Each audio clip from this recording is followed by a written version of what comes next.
Hey, what's up, guys? E aí, galerinha, como é que vocês estão? Aqui é a Erika do canal S4D, que eu sou a Dako, e hoje eu vim contar pra vocês que eu vou pra mais uma conferência. Vem, gata, sobe. Curotita tá aqui do meu lado. Então, gente, esse sábado, na verdade, quando esse vídeo estiver subindo, eu tô indo pro Canadá. Eu vou participar da ACL, uma das maiores conferências da minha área. E eu tô muito feliz e eu queria contar pra vocês como é que foi a jornada desse artigo. Pensei em gravar esse vídeo porque umas semanas atrás aí eu escutei, tipo assim, de um pessoal mais próximo meu falando assim, poxa, a Erika parece que tá sempre em conferência, né? Caraca, que da hora, a Erika é foda, não sei o quê. E eu não nego, eu sou foda. Mas eu queria falar pra vocês que todo esse processo, ele é o ápice de muitos anos de trabalho. A minha última conferência antes de Abu Dhabi, que foi em dezembro de 2022, foi em maio de 2019, tá? Eu entendo que no meio do caminho teve a pandemia, então assim, acredito que para a maioria dos pesquisadores, o ritmo de publicação diminuiu bastante. No meu caso, eu fui super impactada, porque como vocês sabem, eu perdi minha mãe para Covid. Ainda tinha que terminar o doutorado, né? Então, depois de 2019 que eu tive a minha publicação em conferência, eu publiquei um artigo de journal. Nesse caso, não existe um lugar para você só manda o seu artigo, se ele for aceito, ele é publicado e acabou. E fiquei no que eu chamo de limbo da pesquisa. E esse limbo da pesquisa, ele é uma parte normal do processo. E eu quero justamente falar isso para vocês entenderem que a vida de pesquisador não é sempre esse glamour de ir para conferência, de estar publicando. Essa é a parte bacana, a parte divertida do trabalho. Mas por trás disso tem muitos e muitos e muitos dias em que você vai estar simplesmente, assim, literalmente procurando coisa no escuro, tá? Sem ter uma lanterna, tá bom? Porque essa é a ideia da pesquisa, você encontrar coisas novas. Se a gente já soubesse onde as coisas estão, a gente não precisaria pesquisar. Então esse artigo em específico, gente, a primeira vez que eu submeti foi ano passado pro WACV. WACV é uma conferência em visão computacional, porque a task que eu estou trabalhando nesse artigo é uma task de visão computacional, que é chamada de Temporal Video Grounding. Ela mistura um pouco ali de linguagem, tá? Por isso que eu estou trabalhando nessa task. E a gente conseguiu uns resultados muito bacanas e eu submeti. Só que assim, o WACV, gente, é uma conferência grande, tá? O processo de submissão dela acontece em 2 rounds. O primeiro round, a deadline normalmente fica ali pra junho, julho. E pra mim tava muito cedo, eu não consegui terminar a tempo. Na verdade, naquela época não tinha nada pronto, basicamente. Eu fui conseguir ter um material um pouquinho mais robusto já depois. Então eu acabei só submetendo pro segundo round, que teve a deadline ali mais pra agosto. Assim, as reviews que a gente recebeu foram boas. Eu tava, na verdade, muito positiva. Eu achava que esse artigo ia ser aceito. Só que ele não foi. Ele foi rejeitado. E eu acredito que o problema foi porque eu submeti no segundo round. Basicamente, o segundo round existe ali para aqueles artigos do primeiro round que não conseguiram passar por algum motivo, mas que os revisores falaram, olha, se você trabalhar um pouquinho mais, acho que tem potencial, tenta submeter para o segundo round. Então, normalmente tem essa questão, vai vir já gente, esse fluxo de pessoas do primeiro round que foi rejeitados, e tem a questão de que também são menos pessoas que vão ser aceitas, porque eles já têm um número, sei lá quantos que eles conseguiram no primeiro round, eles sabem a capacidade da conferência deles, eles já sabem quantos que eles vão ter que aceitar e provavelmente vão ter que rejeitar muitos. Eu acho que meu artigo, infelizmente, caiu nesse limbo. Aí, dos comentários que eu recebi dessa conferência foi que, apesar de ser uma task de computer vision, né, de visão computacional, o que a gente estava fazendo era focado na linguagem, então a gente tinha que submeter para uma conferência de Natural Language Processing. E foi o que eu fiz, eu submeti esse artigo para o EACL, tá? Que é uma outra conferência grande, da minha área, e infelizmente, de novo, ele foi rejeitado. Basicamente, as reviews dessa vez, apesar de ter sido basicamente o mesmo artigo, foram completamente opostas, tá? As reviews que eu recebi do WACV eram muito positivas. E já do EACL, elas foram super negativas. E aí que é engraçado. Por isso que o processo de peer review, dessa revisão por pares, eu tenho, assim, minhas dúvidas com relação a ele, mas no final... Peraí que a cura tá usando caixinha de areia.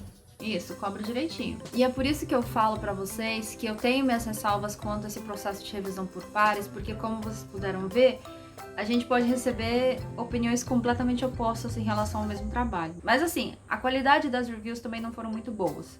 E quando eu digo que elas não foram boas em questão de qualidade, porque assim, você pode fazer uma review baseada no seu gosto, falar eu não gostei. Só que a ciência não é feita de gostos, tá? Você tem que ter uma rigorosidade científica e, infelizmente, muitos revisores não seguem essa rigorosidade. E eu senti que no EACL eu fui vítima disso. Quando a gente vai submeter artigo para conferência, a gente nunca confia que vai passar. Então, sempre já tem que ter um plano B na manga, tá? Então, no meu caso, as revisões do EACL saíram uma semana antes da deadline para ACL, tá? Eu sei que os nomes são parecidos, mas é porque são todos da mesma associação, que é a ACL. O EACL deu o resultado, né? Uma semana antes da deadline do ACL. Então eu já estava me preparando. Se eu não conseguir passar no EACL, eu vou tentar o ACL. Foi isso. Mudei, acabei modificando bastante coisas, assim, baseada no feedback, que apesar de eu ter achado um pouco zoado, mas meio que deu pra entender o que estavam querendo, e submeti de novo pro ACL. E no final a gente conseguiu reviews muito boas no meu artigo. E uma coisa que eu gostei muito do ACL, e eu queria contar isso pra vocês porque é um negócio novo que tá acontecendo nas conferências. É porque assim, normalmente quando você recebe uma review, vai ter lá os comentários, né, do revisor, falando os pontos fortes, os pontos fracos, o que pode ser melhorado, o que tá errado, perguntas pro autor, vai receber tudo isso e normalmente você vai receber uma pontuação, um score. E esse score normalmente ele vai de 1 a 5, onde o 1 seria o strong reject, 2 seria o weak reject, o 3 é borderline, ou seja, tá no meio do caminho, não sabe se é bom ou ruim. Tem o 4 que é o weak accept e o 5 que é o strong accept, tá? Tem esses 5, essa pontuação aí de 5, né? É muito difícil a gente entender o que significa esse accept ou reject. Como eu disse, pode acontecer de o revisor dar uma pontuação baseada no gosto. Então assim, eu não acho esse assunto relevante, então é ruim, vou dar aqui um reject, mesmo tendo sido um trabalho muito bem feito, mesmo tendo sido um trabalho que foi bem executado, muito bem documentado, transparente, eles podem chegar e te rejeitar. E o ACL, né, dessa vez, nessa conferência, eles pensando nisso, eles entendem que isso é complicado. Porque assim, se a gente for depender de gosto para fazer pesquisa, a gente vai começar a ter agendas, né, para ciência, e isso é perigoso.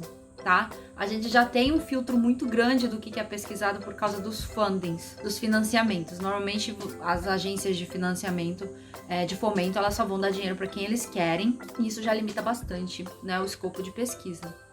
E aí, se depois disso a gente tem esse filtro do gosto dos revisores, a gente começa a ter um problema. Se a Erika, editora, entrando aqui porque eu vi que eu não consegui argumentar direito na hora do vídeo, mas é o seguinte, por que é um problema a gente ter esses filtros na pesquisa? Porque no final, esses filtros vão estar seguindo os interesses de pessoas que têm dinheiro e poder, né? E a gente sabe que essas pessoas no poder nem sempre estão ali pensando, né, nos melhores interesses da população em geral, do que realmente a humanidade precisa. A gente não pode limitar a busca por conhecimento. Aí o que o ACL fez? Então vamos dividir essa pontuação em 2 pontuações. Isso deu um fuzuê no começo, a galera ficou muito contra. Eu, na verdade, desde o começo achei muito bom. Eles deram, ao invés de você ter só uma pontuação, vai ter a pontuação de soundness, que eu não sei como é que falaria isso em português, deixa eu procurar aqui. Solidez, soundness, e um de excitement, que é de empolgação, vamos chamar assim. E o que eles diferem? A empolgação é basicamente você olha assim, pô, esse negócio aqui é do caralho. Esse negócio aqui vai mudar, sei lá, tu acha que isso aqui vai mudar a história.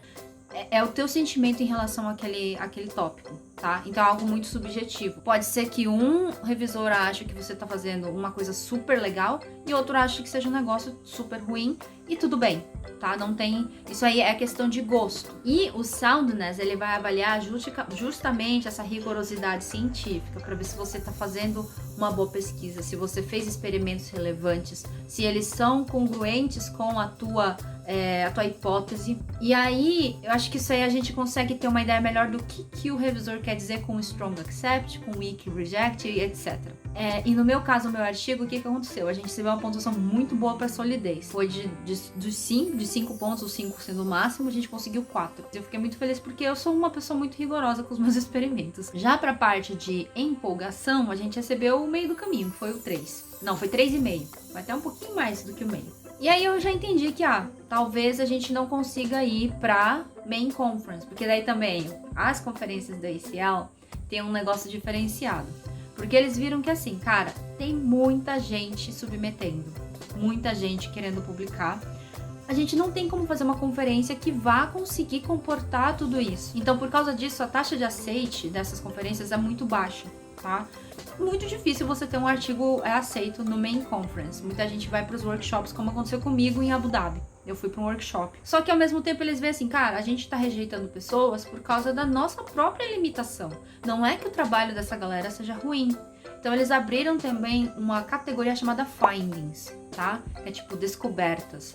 Esses Findings são artigos que eles olham e falam assim, cara, esse artigo tá bom, mas por causa do excitement, né? Talvez não seja tão exciting, não seja tão empolgante. A gente vai dar espaço para conferência para outros artigos, mas esse artigo é bom. Então, no meu caso, quando eu vi que eu tava com soundness muito alto e o excitement no meio do caminho, eu já pensei, talvez a gente vá para findings, e foi o que aconteceu. O meu artigo ele foi aceito pro findings of ACL, tá? Dessa conferência. Tem gente que acha que isso é ruim, eu não me importo, porque o fato de terem considerado o meu artigo bom e bom o suficiente para ser um findings, eu acho que já tá muito, sabe, assim, já mostra que o meu trabalho foi bem apreciado e que eu fiz um bom trabalho. E eu acho que, assim, no final, o que salvou o meu artigo para essa conferência foi isso, fazer essa separação da subjetividade e da objetividade, que é importante. Infelizmente, nós como seres humanos, a gente não consegue ser 100% objetivos, tá? Então, quando você fala assim, não, avalia esse trabalho de forma objetiva, você provavelmente vai ter ali alguma coisa subjetiva no meio do caminho. Então, se a gente consegue, né, abrir essa oportunidade, olha, tá, tudo bem, você tem a sua opinião, né, mais subjetiva, não tem problema, só escreve aqui, ó, tenta separar. E eu achei que foi uma estratégia muito bacana. Então, no final, esse meu artigo foi aceito e eu tô indo apresentar agora no sábado. Os artigos de findings, eles não são obrigatórios a participação dos autores na conferência, porque normalmente, quando você submete um artigo para uma conferência, para que esse artigo seja publicado nos proceedings, né, nos anuais ou anais da conferência, Eu não sei como é que chamaria, porque nem toda conferência é anual. você precisa apresentar seu artigo na conferência. Então é obrigatório pelo menos a inscrição de um dos autores, o autor tem que ir lá e precisa apresentar. Para os findings, como existe essa limitação de espaço, né, tipo, se eles não vão conseguir alocar tempo para todo mundo, findings não tem a obrigatoriedade de apresentar. Mas, Considerando que é o ACL, eu conversei com o meu chefe e falei, chefe, eu sei que eu não tenho obrigatoriedade de participar da conferência, mas eu gostaria de participar. Ainda mais que os organizadores do ACL, eles deram uma oportunidade pra gente fazer tipo um Spotlight Presentation. E se você me acompanhou na época do MVA, que foi a minha última conferência em 2019, deve ter uma ideia do que é esse Spotlight. É você basicamente tentar vender teu peixe em 1 minuto. eu tô pesquisando esse assunto aqui, isso aqui, achei outras coisas bacanas aqui, vem conversar comigo no pôster tal. É tipo isso. Então eu vou ter uma apresentação de pôster que vai ser online, mas eu vou estar lá na conferência. E também vai ter o Spotlight, que é pra, né, chamar atenção pra galera lá pro meu trabalho. Então assim, em teoria seria só isso minha apresentação, tá? Só que acontece muito nessas conferências também, da galera que não tem a oportunidade, principalmente com os artigos de findings. Eles vão e conversam com a galera dos workshops. Mas olha, eu tenho um artigo aqui que foi aceito para findings, ele fala desse assunto aqui, que é bem alinhado com o workshop de vocês. Vocês têm um espacinho para apresentar? E foi o que eu fiz, eu entrei em contato com os organizadores do Sustain NLP, que é um workshop em sustentabilidade em Natural Language Processing. Esse seria o meu próximo alvo, caso eu não fosse aceita na conferência principal. Se eu não tivesse passado para nada no ACL, eu iria para esse workshop. Eles falaram, não, beleza, tu pode vir. Só que eu vou apresentar pôster, vai ser online também. Então, tudo bem, mas eles aceitaram que o meu artigo fosse apresentado dentro do workshop deles. E eu achei bacana porque isso dá um pouquinho mais de visibilidade pro trabalho. Então vai ser mais uma apresentação assim num formato diferente, né? Então em Abu Dhabi, pra mim foi a primeira experiência de fazer uma apresentação oral online, apesar de eu estar no local da conferência. E agora eu vou fazer essa apresentação de pôster online. Eu já apresentei pôster de forma online anteriormente nos workshops que eu organizei aqui entre a Universidade de Tsukuba e a Universidade de Grenoble, mas era um negócio bem casual, né? Nesse caso a gente tá falando aqui de uma conferência gigantesca, né, com um peso muito grande. Não sei quem vai aparecer para ver o meu trabalho, não sei como é que vão ser as perguntas. Então acho que vai ser bem interessante. Então assim, como vocês podem ver, gente, para conseguir um artigo aceite é muito trabalho. Acho que são pouquíssimas as pessoas que conseguem a aceite assim de primeira. Eu tive muita sorte nas minhas 2 primeiras conferências. A primeira foi o JCNN e a segunda foi o MVA, mas porque essas 2 conferências na época elas eram bem pequenas. O IJCNN hoje ela é considerada uma top tier. Mas naquela época ela tava começando, então tinha muita gente que olhava para aquela conferência e falava assim, não é nada. O MVA, ela é internacional, né? Só que é focada no Japão. Então sempre acontece em algum lugar aqui do Japão. E muita gente também não dá muita bola. Mas assim, eu tô nem aí porque acham, porque eu consegui um prêmio, consegui meu prêmio de melhor pôster em 2019. E eu tenho muito orgulho dele, ainda mais o trabalho que era o News to Meme, que é o meu bebezinho, tá? Da pesquisa. E por que eu tô falando tudo isso pra vocês, né? É pra vocês... primeiro entenderem, caso você já esteja na sua jornada acadêmica, que é normal receber reject, tá? Ter artigo rejeitado. Como existe essa pressão para publicar, principalmente para alunos de pós-graduação, né?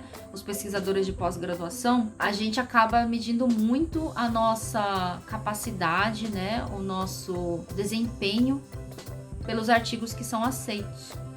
Mas no final, é o que o meu professor, o Fukui Sensei, sempre falava, né? O meu orientador. Ele sempre falou pra mim assim, Erika, publicação é 10% esforço e 90% sorte. E eu achava meio assim, mano, tá exagerando um pouco, né? Mas depois de ver, e ver pesquisadores fodas, tá? Depois que eu entrei no IAST, né, eu comecei a conhecer, assim, várias pessoas extremamente capacitados, fazendo um trabalho excelente, falando que teve artigo rejeitado sei lá quantas vezes. É normal. E assim, apesar de eu aparecer aqui pra contar sempre essas coisas bacanas, eu queria mostrar mais a parte ruim, mas é que quando eu tô no limbo, e na verdade agora eu tô no limbo da pesquisa, gente, porque assim, esse trabalho todo que eu publiquei ano passado em Abu Dhabi, em Okinawa, no começo do ano, e agora, é um trabalho desde 2021. 2 anos de trabalho quase. E agora que saiu. E aí agora que eu coloquei tudo que eu tinha, sabe, todas as coisas que estavam engavetadas, eu taquei, pum, consegui publicar. E aí eu tenho que continuar.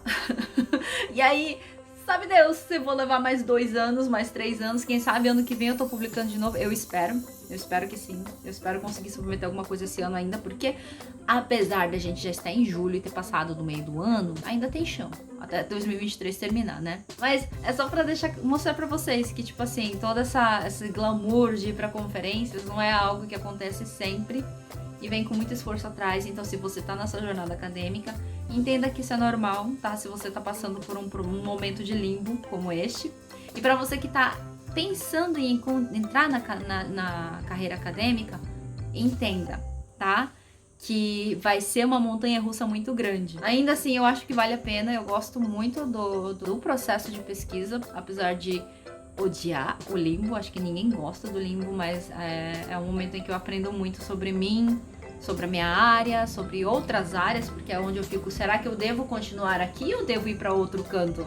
E aí eu começo a ler sobre outras coisas também. Então, isso tudo é uma experiência de aprendizado. E é isso, gente. Então eu vou estar indo pro Canadá. Eu vou ficar uma semana lá. Eu vou gravar vários vlogs, então já fiquem aí espertos que vai ter conteúdo do Canadá. Eu só não sei quando que vai sair, porque antes disso eu queria postar as coisas sobre os gatos, né? Sobre as gatas, que inclusive elas estão aqui. Uma está no meu colo, tá quente para um cacete, mas ela está aqui no meu colo. A outra tá aqui no meu pé. Eu quero contar sobre todo o processo que foi, né? Aviso de antemão que deu muito trabalho. Mas estamos todos aqui. O Garu finalmente chegou. Ele chegou semana passada. Foi semana passada, a gente foi buscá-lo em Narita, foi uma loucura. Vai ter vídeo mostrando isso também, tá bom? Então, assim, tem muito conteúdo pra sair, tá? Eu só não sei quando que eu vou conseguir colocar, eu espero conseguir colocar tudo até o final de 2023. Então é isso, gente. Só pra dar essa atualização, contar um pouquinho sobre isso pra vocês. Desejo a vocês todos uma ótima manhã, tarde, noite, semana ou final de semana, seja lá que horas você esteja vendo este vídeo. Até a próxima. E tchau, tchau. Tchau! Deixa eu mostrar as gatas rapidinho. Vamos lá, gatas, dá tchau. Dá tchau, Kuro. Tchau. Mikechi. Dá tchau. Tchau.